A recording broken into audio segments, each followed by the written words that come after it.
Hey, so the first thing you need to do when you get into ProPresenter at the church, or anytime you get into ProPresenter really, before you start working on anything, making any changes to slides, the very first thing you need to do is to go up here to ProPresenter 6, Preferences, Sync.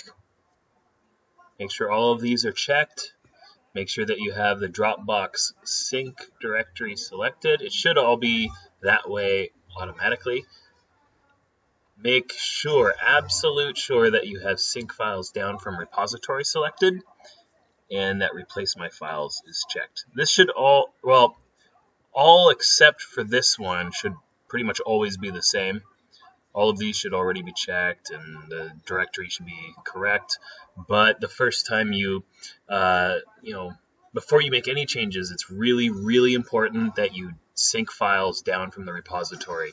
If we don't do this and then we sync files up to the repository later, it can overwrite the entire repository with bad data and corrupt all of our files that are up there right now. So it's a little bit of a gamble, a little bit of a risk, but just make sure that before you make any changes to anything, you sync files down from repository. So I'm going to do that right now just so you see what it looks like.